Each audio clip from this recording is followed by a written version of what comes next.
What do these people have in common? Can anyone tell me? What makes a powerful person? Determination, but what must you be good at? Speaking. Communication. The way we communicate determines what we achieve in life. Think very carefully about that, guys, yeah? Communication. And you made a really good point there, trying to make me understand what your name was, but wasn't being communicated well, right, for me to understand it. Excellent communicators.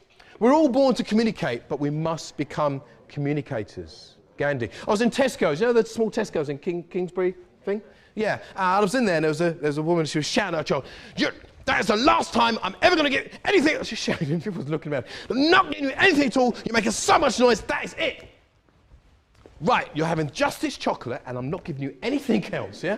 They told her, yeah, it's communication. If you would like more information about Serious Intentions motivational and inspirational products, visit us at www.seriousintentions.co.uk.